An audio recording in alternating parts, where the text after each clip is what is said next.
கமாண்டில் free astro நீங்கள் என்ன கேட்டிருக்கீங்க, ஆராய்ச்சியில் சாதிப்பவர் யார் அப்படின்னு மொட்டையாக கேட்டிருக்கீங்க. ஆராய்ச்சியில் சாதிப்பவர்னால் எனக்கு கொஞ்சம் புரியலை. சரியா? அந்த கேள்வியை அடுத்த வீடியோவுக்கு கமெண்டில் அல்லது இந்த வீடியோவுக்கு கீழே கமெண்டில் கொஞ்சம் தெளிவாக கொடுங்க. அடுத்து நீங்களே தான் இன்னொரு கேள்வியும் கேட்டிருக்கீங்க. ப்ரோ, சாயாக்கிரகம் வீடு கொடுத்தவர் உச்சம் ஆவதற்கும் நீச்ச பங்க ராசயோகம் ஆவதற்கும் என்ன வித்தியாசம் அப்படின்னு கேட்டிருக்கீங்க. சாயாக்கிரகம் வீடு கொடுத்தவர் உச்சம். சாயாக்கிரகம்னா ராகுகேது சொல்லுதீங்க. சரி, சாயாக்கிரகத்துக்கு வீடு கொடுத்தவர் உச்சம். நம்ம உச்சம் ஆவதற்கும் நீச்ச பங்க ராஜயோகம் ஆவதற்கும் என்ன வித்தியாசமா? நீச்ச பங்க ராஜயோகம்னா எதுக்கு சாயாக்கிரகத்து கேட்கீங்களோ? ராகுகேதுக்கு அதாவது ஆட்சி உச்சம் நீச்சம் இந்த மாதிரி அமைப்புகளை எடுக்காதீங்க. சரிங்களா? உங்களுக்கு பலன் வந்து கைக்குள்ள அடப்படாது.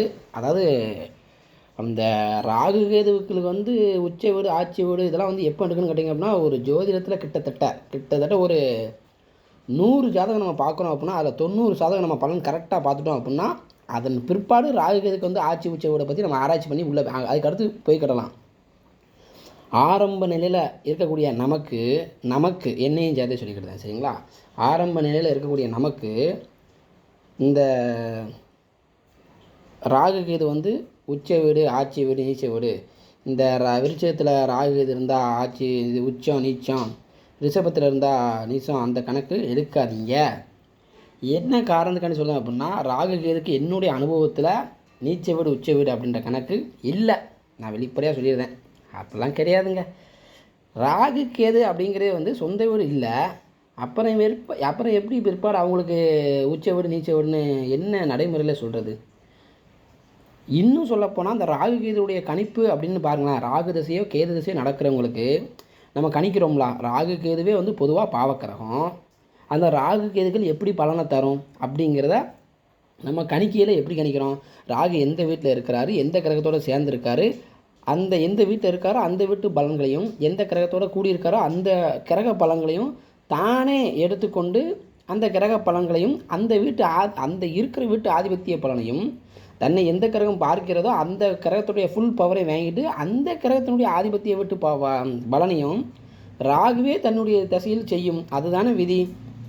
அப்போ அந்த ராகுக்கு வந்து எந்த வீட்டில் இருக்குதோ அந்த வீட்டு அதிக போல தான் அந்த வீட்டு அதிபதியை போல தான் செயல்படுவார் அப்படிங்கிறத நம்ம பார்த்துருக்கோம், படிச்சிருக்கோம். அது வந்து கிட்டத்தட்ட ஒரு அதான் நீங்களே சொல்லிட்டீங்களா, சாயா கரகம் சொல்லிட்டீங்க. ஒரு ஒரு ஒரு நிழல் கரகம், ஒரு என்ன நான் என்ன சொல்கிறேன் அப்படின்னா, நிலக்கரகம் சாயா கரகம் அப்படின்றத விட அது வந்து ஒரு ஒரு எப்படி சொல்கிறது, அதுக்கு நான் உங்களுக்கு விளக்கணும்னா, இந்த காந்தம் இருக்குது பார்த்தீங்களா, காந்தத்து பக்கத்தில் வந்து ஒரு சில இரும்புகள்லாம் சுற்றி போடுங்க, அப்படியே கப்பு கவர் பண்ணும் பார்த்தீங்களா, அந்த மாதிரி தான் ராகு. அதனால் ராகுக்கு வந்து நீங்கள் ஆட்சி வீடு சொந்த வீடு நீச்ச வீடு எடுக்காதீங்க, பலன் வராது. நான் ஒரு உதாரண ஜாதகம் வச்சு உங்களுக்கு வேணால் ராகு திசையை பற்றி விளக்குறேன். சரி, அடுத்து சாயாக்கிரகம் வீடு கொடுத்தவர் உச்சம். அந்த கேள்விக்கு வந்து உங்களுக்கு நான் பதில் சொல்கிறேன். சரிங்களா? ஏன்னா ராகு கேதுவுக்கு வந்து ஒரு ராசியில் நீ இருக்கிறாங்க அப்படின்னா அந்த கிரகத்துக்கு வீடு கொடுத்தவர் உச்சம் கேட்கிங்களா, அதுக்கு என்ன பலன் அப்படிங்கிறத சொல்கிறேன். பொதுவாகவே வந்து எந்த கிரகமாக இருந்தாலும் ஒரு கிரகம் வந்து ஒரு ராசியில் இருக்குது அப்படின்னா அந்த கிரகத்திற்கு வீடு கொடுத்த கிரகம் எப்படி இருக்குது அப்படின்னு பார்த்துக்கிறது வந்து அந்த கிரகத்தினுடைய வலிமை எந்த அளவு இருக்குது அப்படிங்கிறத நம்ம மதிப்பிடுதோம் பார்த்தீங்களா, அதுதான். அதன் மூலமாக நீங்கள் என்ன பலனை தெரிஞ்சுக்கிட முடியும் அப்படின்னு நீங்கள் கேட்குறீங்க அப்படின்னா, இப்போ உதாரணத்துக்கு ஒரு 2 பேர் ஜாதகத்தை எடுத்துக்கிடுவோம். 2 பேருக்கும் வந்து ஒரே லக்கணம் ஒன்று போல கொண்டு வந்துக்கிடுவோம். சரிங்களா? ஒரு உதாரணத்துக்கு சொல்கிறேன், நீங்கள் புரிஞ்சுக்கிடணும்ல. அதனால் ஒரு சிம்ம லக்கணம் அப்படின்னா கன்னி லக்கணம் ஏதாவது ஒரு லக்கணம் வச்சுக்கிடுவோமா? சரி, சிம்ம லக்கணம் வச்சுக்கிடுவோமே. ஒரு 2 பேர் இருக்காங்க, ஒரு 2 நபர். அந்த 2 நபருக்கும் வந்து நம்ம ஜாதகத்தை பார்க்குறோம். சிம்ம லக்கணத்துக்கு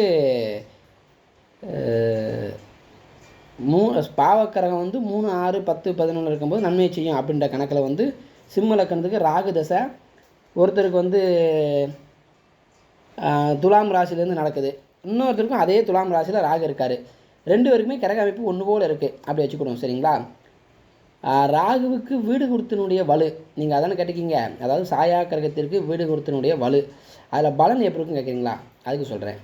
அப்போ 2 பேருக்குமே சிம்ம லக்கணம், 2 பேருக்குமே ராகு துலாம் ராசியில் இருக்குது. சரி, ஒருத்தருக்கு துலாம் ராசியில் இருக்கக்கூடிய அந்த ராகுக்கு வீடு கொடுத்த கிரகம் சுக்கிரன் வந்து எங்கே இருக்கார்? மீன ராசியில் உச்சத்தில் இருக்கார் அப்படின்னு வச்சுக்கிடுவோம். சரிங்களா? நீங்கள் அதானே கேட்டிருக்கீங்க, சாயா கிரகம் வீடு கொடுத்தவர் உச்சம்.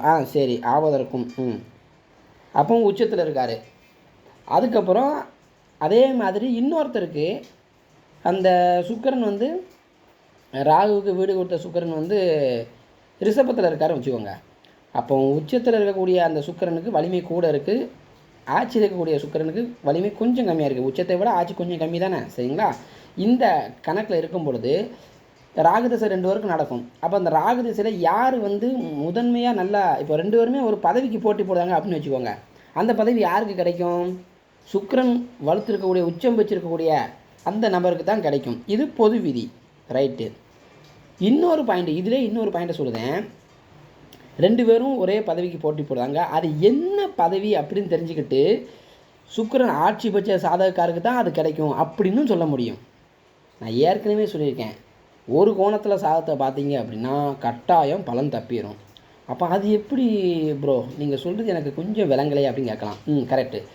அவங்க பதவிக்கு போட்டி போடுறாங்க பார்த்தீங்களா, அது என்ன பதவின்னு பார்க்கணும். இப்போ உதாரணத்துக்கு முதலமைச்சர் பதவிக்கு போட்டி போடுறதாக இருந்தால் சிம்ம ராசியும் சூரியனும் அந்த ஜாதகத்தை யாருக்கு வலிமையாக இருக்குது அப்படிங்கிறத பார்க்கணும். ஆனால் தசை ரீதியாக ராகு தசை 2 பேருக்குமே ஓரளவுக்கு வலிமையாக இருக்குது. அதில் வீடு கொடுத்தனுடைய வலு சுக்கிரன் யாருக்கு இருக்கோ அந்த உச்சத்தில் இருக்கோ அவர் தான் வலிமையாக இருக்கார். ராகு தசை வலிமையாக இருக்குது. பட்டு அந்த முதலமைச்சர் சீட்டில் உட்காரக்கூடிய கிரக அமைப்பு அப்படின்னு தனிப்பட்ட ரீதியாக ஒரு சில அமைப்புகள் இருக்குது பார்த்தீங்களா. சிம்மம் வலுத்து சிம்மாதிபதினு சொல்லக்கூடிய சூரியன் வலுத்து யாருக்கு இருக்குதோ அவங்க வந்து அவங்களுக்கு ராகுதசை நடந்து சுக்கிரன் ஆட்சி பலம் வச்சிருந்தால் கூட போதும். அதான் என்ன பதவின்னு இருக்குது, அதற்கு தகுந்த கிரகமைப்பு யாருக்கு இருக்குது அப்படிங்கிற பார்க்கணும். இப்போ உதாரணத்துக்கு சந்திரன் சம்பந்தப்பட்ட தொழிலில் போட்டி போடுறாங்க 2 பேரும் அப்படி வச்சுக்கிடுவோம். அப்போ சந்திரனுடைய வீடும் அந்த 10ஆம் வீட்டோட சந்திரன் சம்மந்தப்பட்டு யாருக்கு சந்திரன் பிரகாசமாக இருக்காரோ 2 பேருக்குமே தசை இதே தான், சுக்கிரன் இப்படி தான் இருக்கான்னு வச்சுக்கோங்க. ஆனால் என்ன தான் ராகு திசை வீடு கொடுத்து உச்சத்தில் இருந்தாலும் ஆட்சியில் இருக்கக்கூடிய அவருக்கு தான் யோகம் அடிக்கும். அதனால் என்ன பதவி என்ன வேலை எதைக்காண்டி அவங்களுடைய கேள்வியை மையப்படுத்தி வருது அதெல்லாம் பார்க்கணும். ஆனால் அதுக்காண்டி அவருக்கு அது கிடச்சிருச்சு இவருக்கு அப்போ அவ்வளோதானே அப்படின்னு நீங்கள் நினச்சிடக்கூடாது. இல்லை, இவருக்கு இந்த பதவி இல்லாட்டி கூட இதை விட பெற்றான அவர் ஜாதகத்தில் உள்ள கிரக அமைப்புகளுக்கு ஏற்றார் போல் அவருக்கு 10ஆம் வீட்டில் எந்த கிரகம் ஆக்கிரமிச்சு இருக்குதோ அந்த துறையில் அவர் இதை விட டபுள் மடங்கு மேலே இருப்பார்னு அர்த்தம். புரிஞ்சுக்கிட்டீங்களா?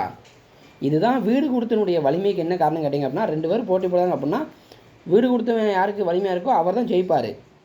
அப்படிங்கும்போது ஒரே கண்ணோட்டத்தில் நீங்கள் பார்க்காதீங்க, என்ன ரிலேட்டடாக கேட்க வராங்களோ அதற்குண்டான பாவக்காரத்துவம் கிரகக்காரத்துவத்தை எடுத்துக்கிட்டு யாருக்கு வலிமையாக இருக்குது அதையும் நம்ம சைடாக அடிஷ்னலாக பார்க்கணும். பார்த்து தான் முழுமையான பதிலை சொல்ல முடியும். ரைட்டா?